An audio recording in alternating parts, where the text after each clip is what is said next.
Alright guys, it's been a while, I know. I've been really bored and now I'm just like, let's go ahead and load this up. But I've just been waiting for parts really. I'm still waiting for, I guess, 2 parts technically, but it's not 100% done obviously. I still need little things here and there, and I'm gonna need fuel lines, I'm gonna need fittings for the fuel lines, and then I'm also gonna need intercooler piping. I don't consider that part you order. You know what I'm saying? I can just go pick those up right away. But as far as ordering, I'm still waiting on some stuff. But I did get this maybe about a week or two ago, a little bit longer. I was just really bored and I decided not to. I was just really busy and decided not to post anything. But let me get my knife real quick, and then we'll open up some of these boxes.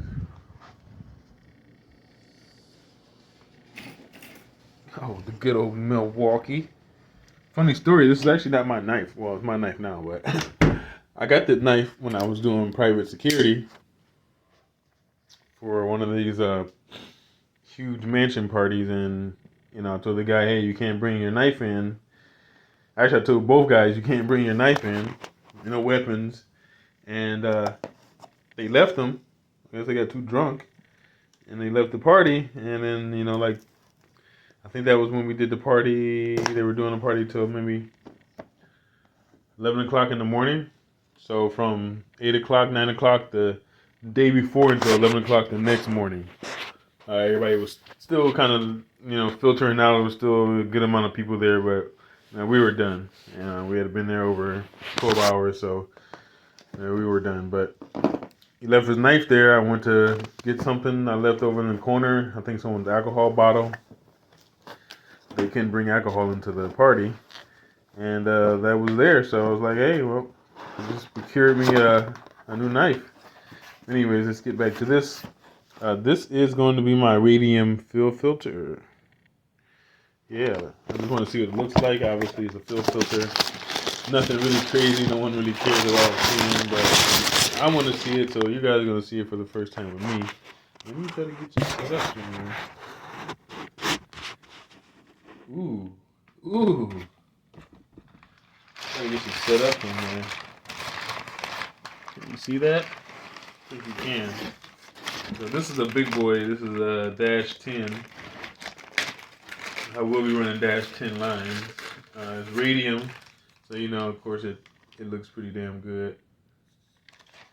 Oh shit. Not bad. It's green on this side, I guess, to differentiate from the inlet to the outlet. But yeah, that's not bad. I'm not sure if you can see that. Yeah, you can see that. Pretty dope. I got a lot of radium parts if you couldn't tell, but that's not bad. They make really good products. So far I'm pretty happy with them and the things I've gotten from them. Other people have gotten stuff from them, so can't go wrong with that. Oh, I got a new radium sticker. It was the one that was originally on my car from the previous owner who had some radium parts. Started to come off, so I'm gonna put it on right this time. For some reason, I like that sticker with the gas mask. So it makes sense because they're parts for the fuel system, gas mask. Hello. I know it's not funny, but I'm not trying to be funny. I'm trying to show y'all some car parts. Let's search something really nice. This is not radium, so let's just get it done and over with. Of course, these are socks, fuel filter socks. Some ground line. This is from PHR. If anyone doesn't know who they are, Powerhouse Racing. Some more line. I'm guessing this is just more hardware to hold on all the pumps. This is the pump kit. These are some hoses, some hard lines for them. But this is what we're here for. Let me try to get this off the box, off the bag for you guys.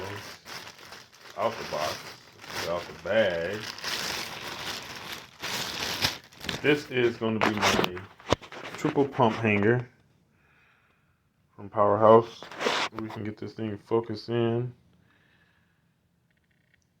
And I did get a different line for this because I'm going to be running again -10. Most likely -10 all around, but I'm thinking about just doing -10 feed and -8 for the return. So I did get a I can't even think right now. I did get a fitting for that so we can work it, but this is a massive triple pump hanger. It's very nice, very, very nice, solid aluminum, really good craftsmanship. Doesn't feel like some little flimsy junk. These things alone, guys are making 1,000 horsepower on. No problem. This goes inside my fuel tank if you haven't already figured that out.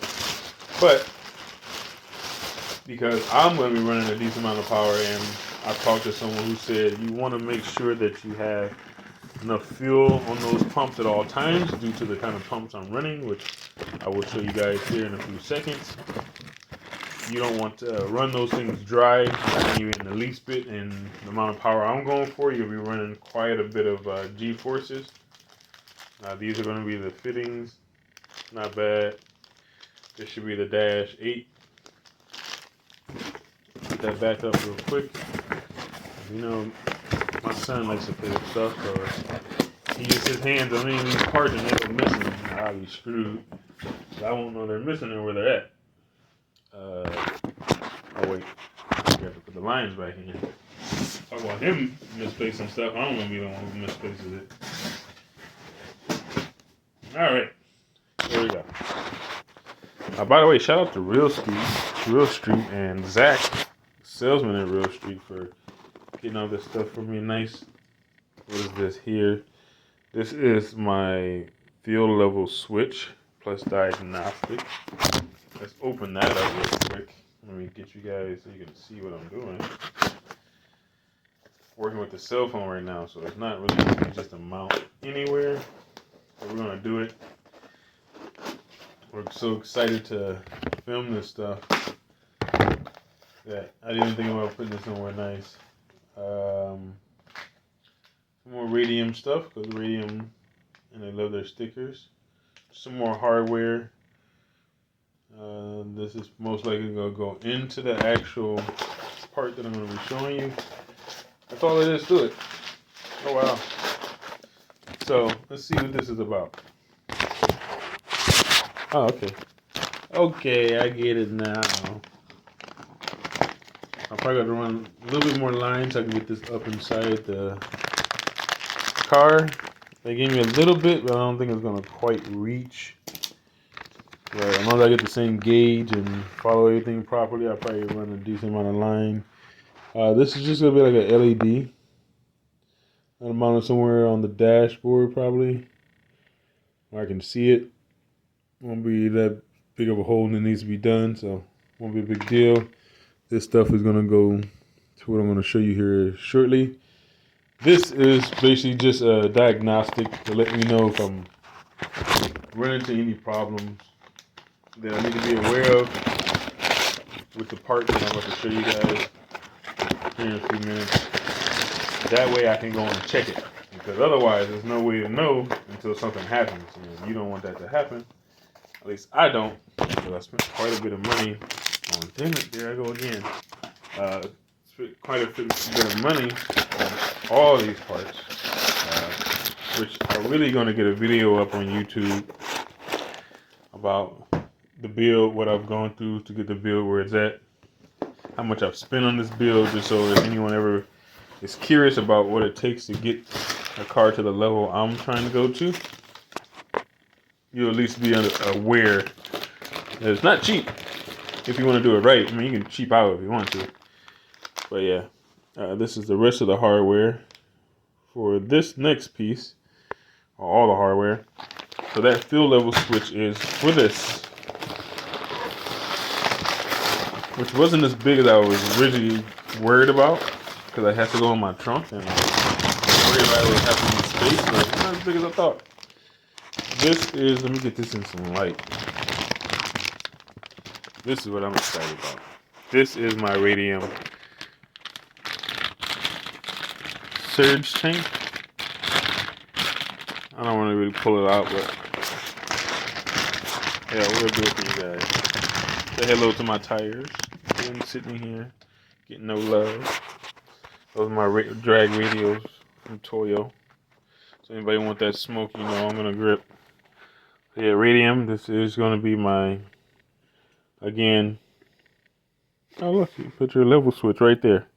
But yeah, this is my surge tank. So since I'm gonna be pulling so much G-forces, I was told by Jay at Real Street. I'm pretty sure everybody knows who Jay is.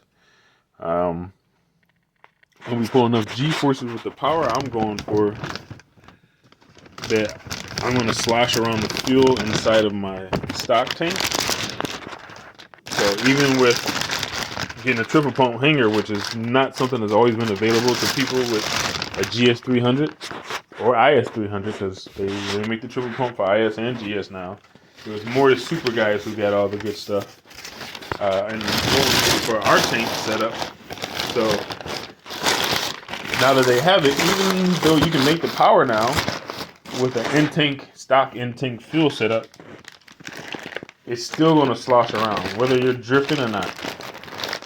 And you do not want to be running pretty much any aftermarket or any fuel pump dry. But especially when you get one that's pushing a lot of volume, you do not want to screw around with that. All right, on to the next thing. More radium. This is, I don't know what this is. I haven't opened this. Oh, I didn't open any of that stuff. And I seem to have lost my knife. Let's put this stuff back in properly. Probably would help me a lot. Wow. Whatever. I'm not going to worry about that right now. I'm trying to figure out where I put my knife at. I can't show you guys any parts without a knife. I can't. I just don't want to rip through it like a fucking Neanderthal. Oh, there it is. Right underneath my phone. So, let's actually open this and see what this is. Oh, I know what this is. Haha. I forgot I had to look at the invoice to figure it out. So I never looked into it. So, I really only opened the surge tank. I didn't open anything else. Yes. So, this here is going to be my fuel pulse dampener. So if anybody doesn't know what a fuel pulse dampener is, you hook this up right around your fuel rail. This basically, this little thing here controls those different little pulses in your fuel system. When the fuel is going into your fuel rail and your injectors, they're sending little pulses basically. It's not like a steady stream. It's little pulses, but those little pulses will essentially cause your tune and your drivability overall not to be 100% at all times. You know what I'm saying? It's kind of like if your lights are flickering on and off. If you got power, but they're flickering so fast that you don't really know it.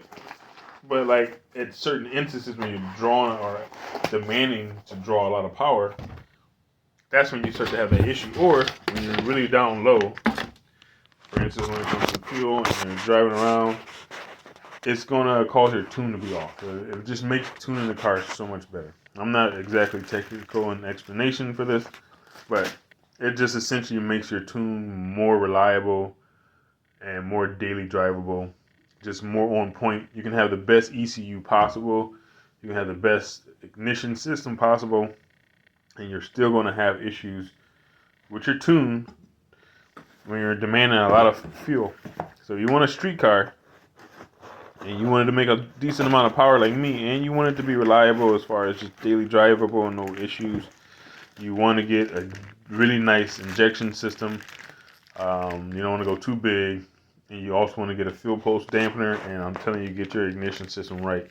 You be running coils. Setup, get some really nice performance coils. Just so it's kind of like having an ECU and having more parameters, so you can get the tune to be that much more precise. That's what it's going to do to you. All right. So next thing here is the reason why I got the fill pole dampener and why I got the surge tank. You're not going to see the crazy amount of glare off this fucking bag. Let's just open this up.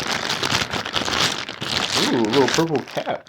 My favorite color. They knew it. Even though it looks black on the camera. Let's get in the light. I don't know. Because it's brown. What the fuck is wrong with my eyes? I got 3 of these. This is my F9 285. Oh. Which, if you don't know what the F9 285 or 264s, and I think it's 264 and something else, they're all wall roll pumps. So these are the official name for them. It's the official name. If you look at F9 90,000, 285 or 264, the 264 or the older Warbro 450s or whatever, and then Warbro 380s or 385, whatever they were calling those things. That's all it is. That's the name you see everybody give is the Warbro yada yada yada. Or, you know, the new pumps are called Hellcats. So these are called Hellcats or the 525s. So I would be running 3 525s. They're known as that. Basically, they're just a Warbro 450 with better flow. I forget how they described it and what they did to it, but it's basically a 450 that flows better. And they call them the 525s, or they call them Hellcats, which because they come in the Hellcat tank stock. Or, you know, if you want to go the actual name, again, the F9 D1000 285. So, yeah, 3 of those, 2 for the surge tank, 1 for the stock tank. There's my lift pump. And then this in here, of course, I did not open. But these are going to be my injectors. These are my Radium 1700s. Nothing really, you know, to look at there. The hardware is very lackluster, but it is what it is. Flip you guys around and put this in here. I'm not sure if I told anyone what power level I'm going to or trying to go to. You'll find out in a later video once I get some more stuff on there. And once you see the turbo, you I'll then talk about the power level. If I haven't already done so, and if I did and you don't know, you weren't paying attention to my stories, then you're out of luck. So if anybody doesn't know, this is Weldon, aka Aeromotive. So if you guys use Aeromotive parts like Aeromotive fuel pumps, same company. This is Weldon. Sorry. I have an Aeromotive already. This is my fuel regulator, pressure regulator, but this doesn't have like a gauge on it. So this is just the regulator by itself. I already have an Aeromotive in there with the gauge, so I can see the fuel pressure. But that's a 6N, a -6. This is a should be a -10. I'm pretty sure it is. That's why I requested a -10 because I'm running 10 feed line. So I got so many stickers now, like a bunch of radiums. I got Weldon now, Powerhouse Racing, Injector Dynamics. I don't think they sent me one. Why didn't you send me one, Injector Dynamics? Everybody else gave me one. And then I got this here. This harness, I'm pretty sure, goes with my my fuel. But I don't know where I just got that from. So we're gonna keep it in the box. But yeah, that's Zach. So you guys want to hit Zach up? He is the man. Him, I actually dealt with two guys. The guy who I got all my parts in my head, which if anyone doesn't know was all the Ferrera valve train, the GCS2 cams, a few other things, and gaskets and stuff. It was NZL, ICL. He's a really good guy too.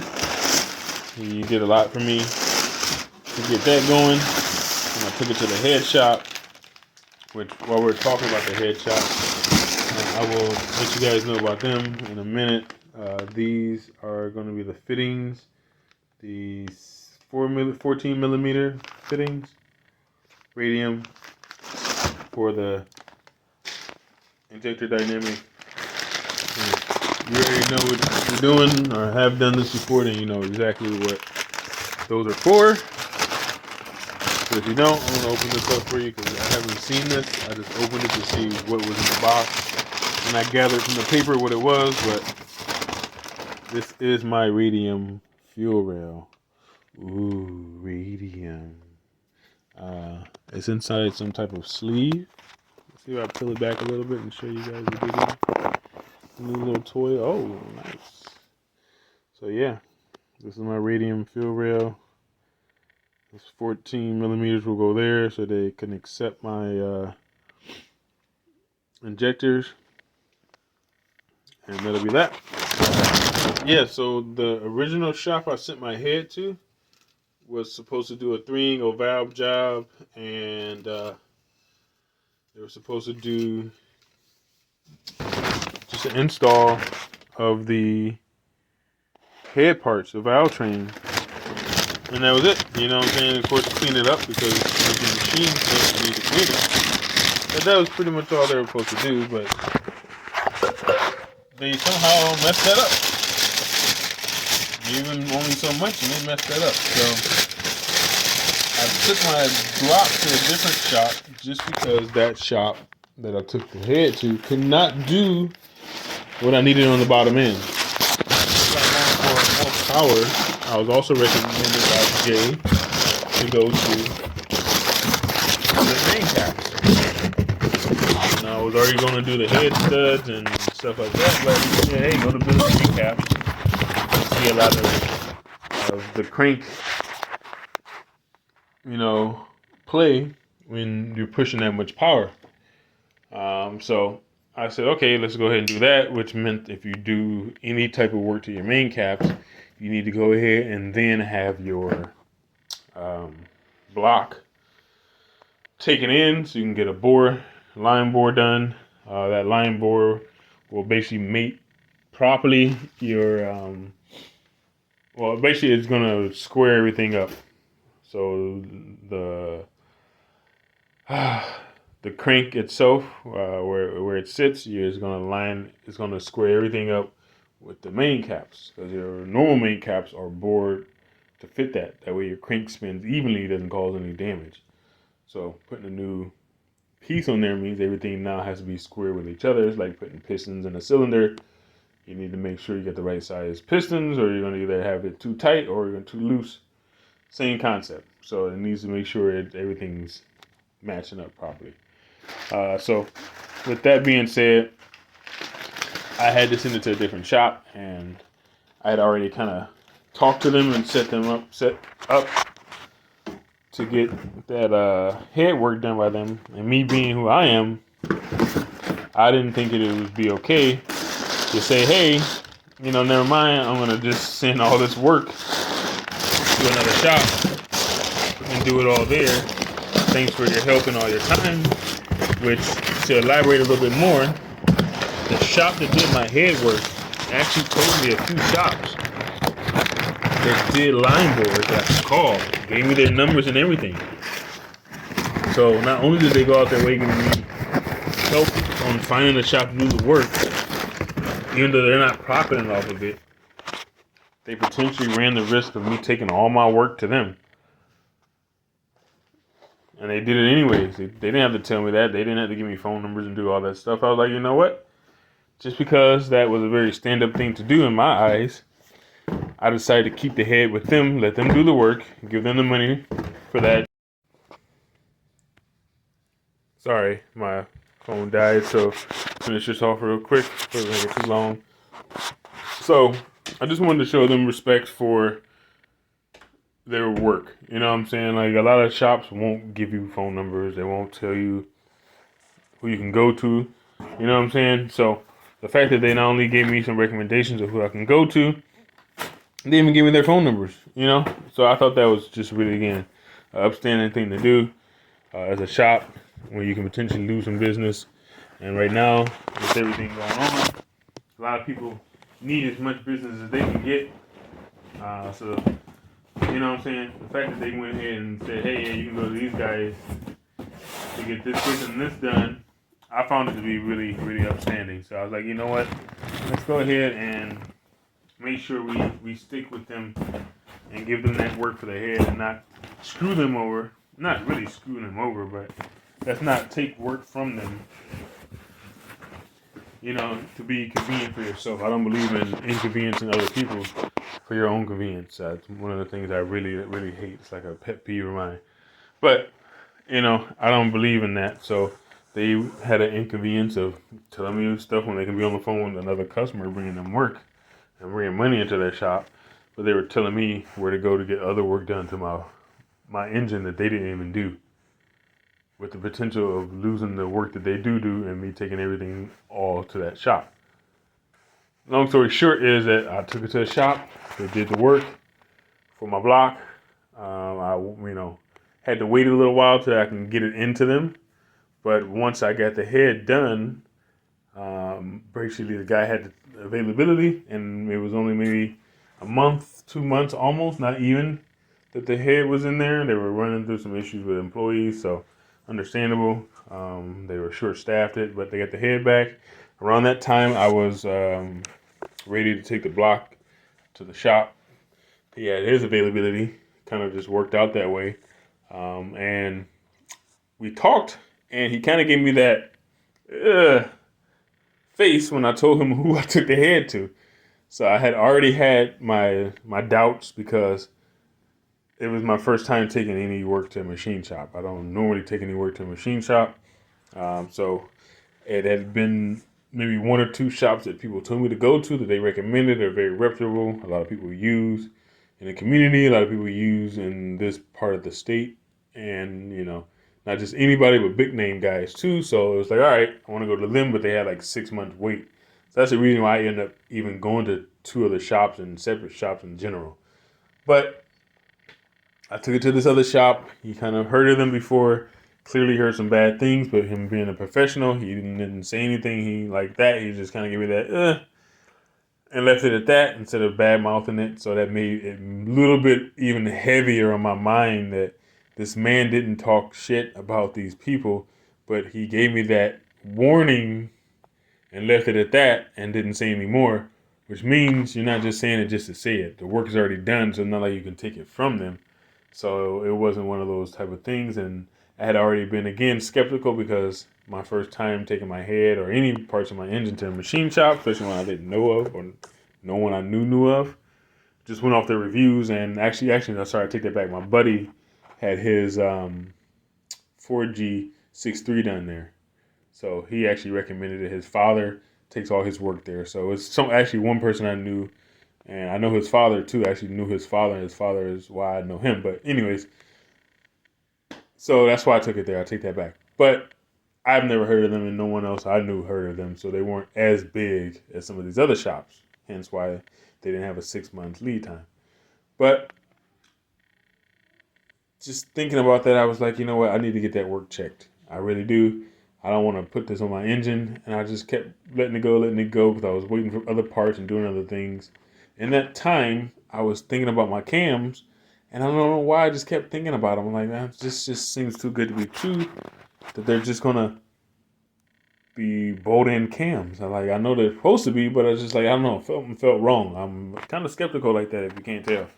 So we went ahead and, well, not we, but me, started looking stuff online, and I'm not sure if it was just the R2s or if I was getting the proper information, but I kept coming across information about the GCS2 cams and the R2 cams, saying that they need a little bit more clearance inside of the head because it's a little bit too tight, that it will cause problems for your engine, in the form of destroying your buckets, possibly causing springs to bind. Don't want that. Don't need valves sticking open. Don't need none of that stuff. Spent way too much money on this build to just throw it together without any type of real R&D, not R&D, but research on what I'm doing, other than just what works, what people use, what helps make the power, blah, blah, blah. So I said to myself, let's just not push it too far, too fast. Let's take it step by step, because once it's together, it's together. And when you turn that bitch on, if something going wrong, it's going wrong. No matter how fast you turn off that key, it's going to be some sort of damage if it's there, and if you even tell it's there or it's happening. It may be too late until it's done. So I don't want to get to that point. If I can prevent stuff from happening before it happens as much as possible, you know what I'm saying, just from sheer ignorance, I'm going to do it. If it's something that just happens and because it happens, okay, whatever, we'll deal with it. But sheer ignorance, just not doing what you need to do, your due diligence, I'm not down for that. So I'm sorry, just checking my phone, make sure it's recording. But I just had to, make sure that I went through those steps. My mind wouldn't be, at ease if I didn't. I'm not gonna have fun with the car if I'm always wondering about something. So once I found that out, the whole thing about my buckets kind of irritated me because I got some Kenford or Kelford DLC coated buckets.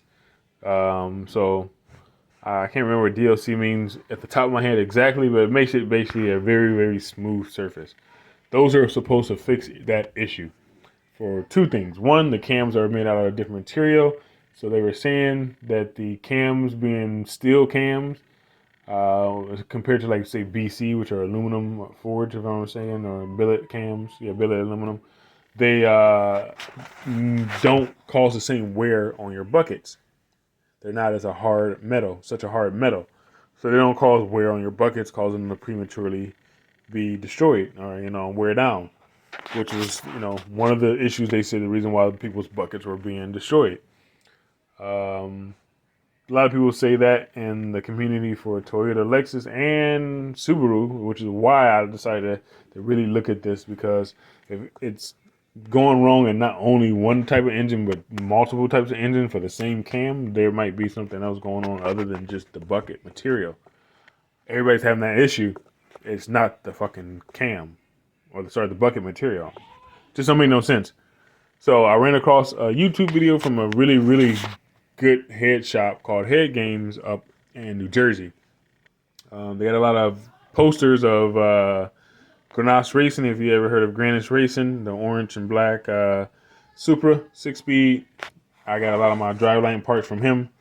I don't have a T56. I went with a CD09, brand new one, and I got my bell housing from him and my clutch and everything else I needed from him. So I'm guessing they did the work on his engine, or they just really are into him. But regardless, they're not like a Joe Smo shop. They're a really decent machine shop. So their research basically was the same thing as mine, is that, what I'm saying, if this is happening to multiple people, which they mentioned, it's not that. They were told, hey, you need to polish the lift part, the lift part of the cam. That's what's going to fix the issue. They polished it. No, didn't help at all. Something else they attempted to do, and then that didn't help either. It was still destroying the buckets.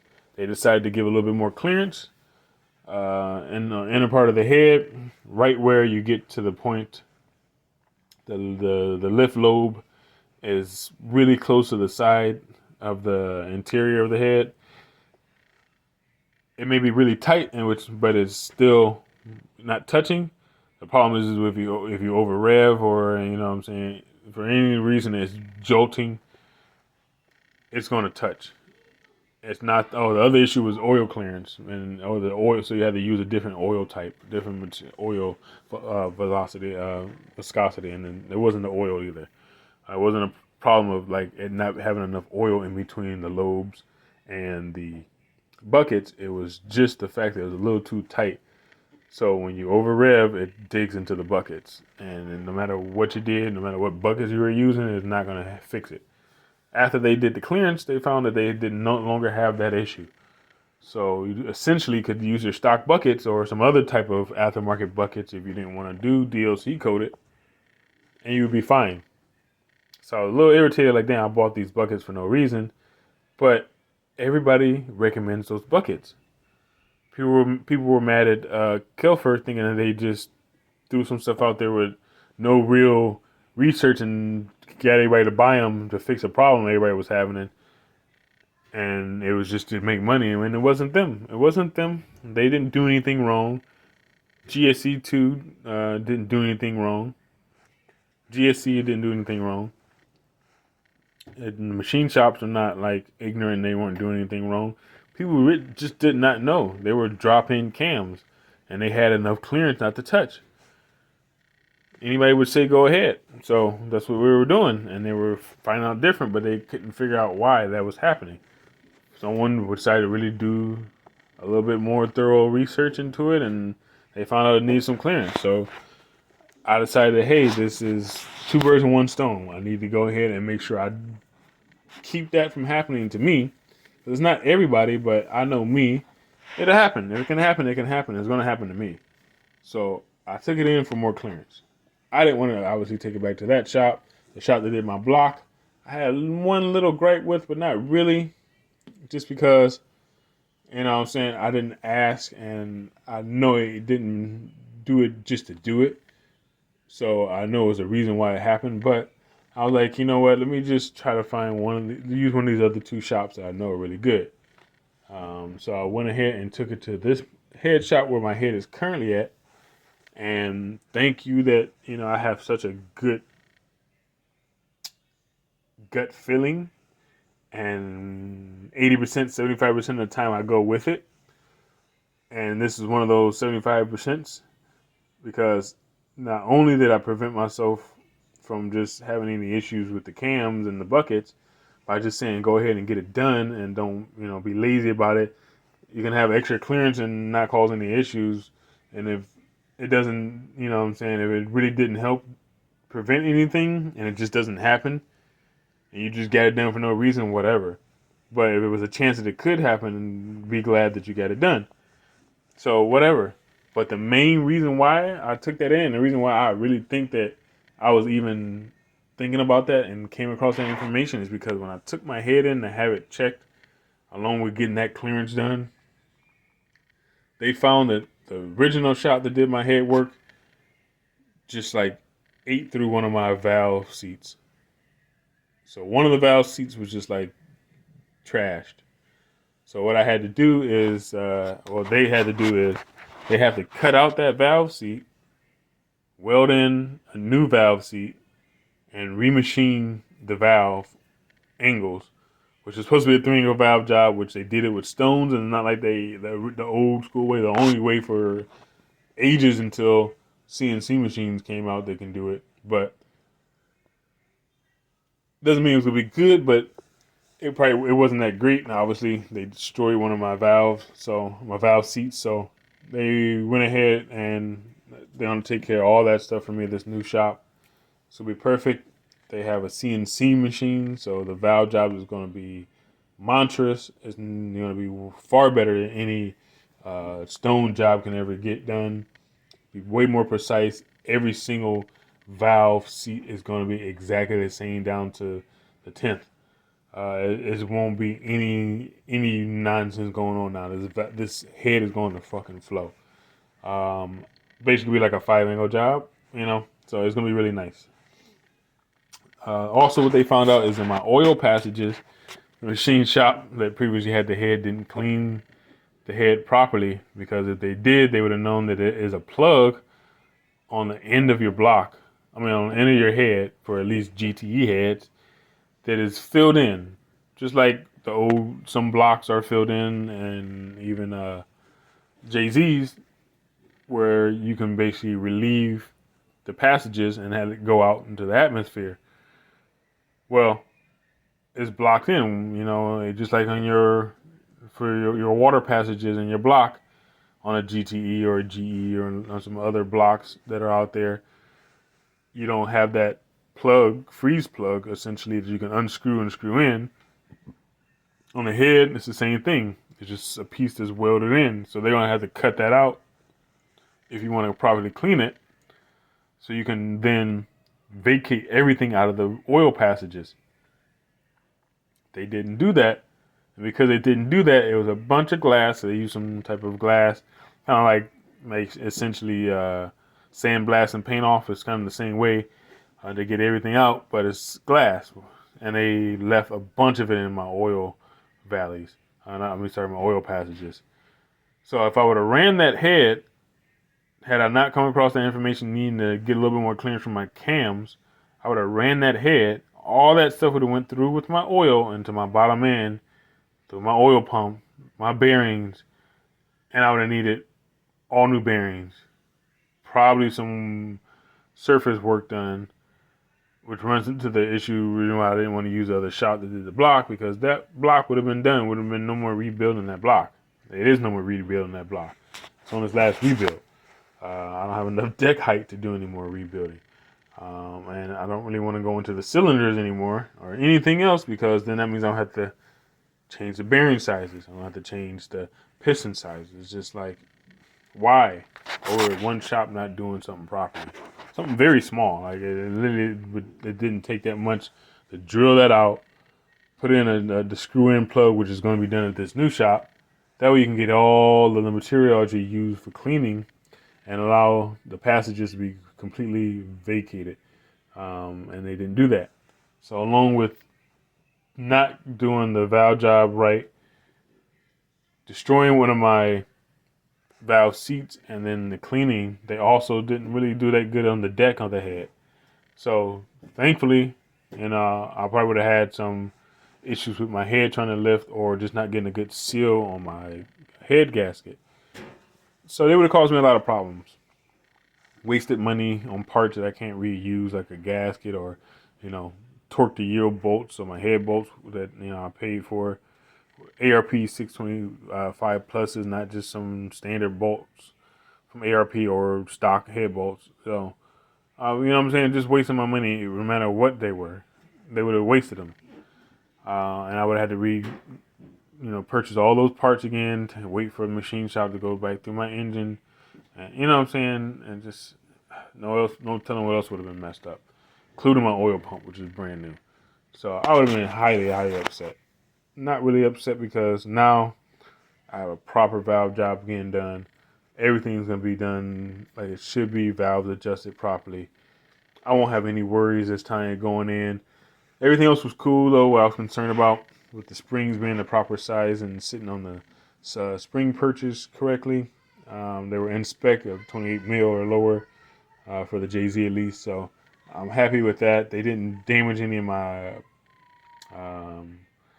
valve train parts, which I'm happy about. I had to buy new valve stem seals, of course, because it was taken back apart. But regardless, they would have to do that to clean it after they did the machine work anyway. So it is what it is. The first machine shop would never have known to do this anyways, and I'm glad they didn't, because if they would have did it, they probably would have messed that up too. So it's in good hands now. All those parts are going to be reinstalled properly with no worries. I have no worries on the cam clearance now. My bucket's being destroyed. And just one more thing, because it was going to be in there anyways and the original shop couldn't do it, it's now I got a port job. So now it's going to be a fully ported head. So it's just going to be flowing through and through from the port intake and exhaust all the way to the valves, through the valves and the valve seat, in between the valve and the valve seat. It's going to be nice. So all that's been going on. I just really been working like crazy and waiting for parts. Like I said, I just got that a few weeks ago. Some of the stuff was back ordered, so it is what it is. I've been dealing with that since last year. This car has been down for a year now, almost. It'll be a year in like 2-3 more months. I've just been waiting for parts and waiting for stuff to come back from machine shops and taking it from one shop to another shop. So really haven't posted a lot. I know I've been kind of crazy dead, other than below some political crap on my story. But you guys need to see that too. We're really looking out for you guys. You don't know it, but pay attention. It's just getting crazy out here. But in the meantime, we're going to go ahead and finish this car and try to enjoy ourselves before the world goes to shit. But yeah, that's the current box of parts that are sitting around, with a few more parts in the other closet that's still been sitting around. Once this head comes back from this machine shop, I will be 100% happy. Both machine shops know of each other. The one who did my block and the one who's currently doing my head. So most likely all my work on my block was done by them in anyways, because he brings a lot of his work to them. Pretty much all his work to them. They know him. As soon as I told them, they're like, yeah, we know him. What I'm saying?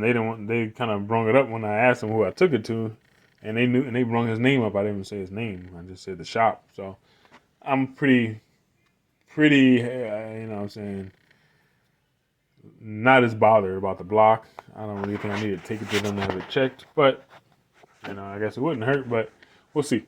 The only thing that's really left again, and like I said, is a few more parts. I'm waiting for a turbo manifold. Once I get the the piston protrusion measured, because the pistons are a little higher than the deck by a little bit. It was told to me the stock style head gasket would be enough, perfect, but we're not 100% sure. It just looks a little off, a little more than obviously it normally would be. But I'm not sure why he decked it so low. That was the only issue I had with that one. Or why he redecked it really. But I guess I don't know.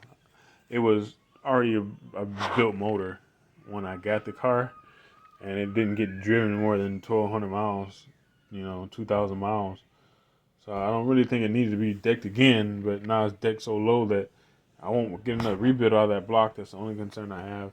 But I'm gonna have to go to an aftermarket, a little bit thicker gasket, not like crazy amount, but just enough to most likely fix the fact that it's decked down lower.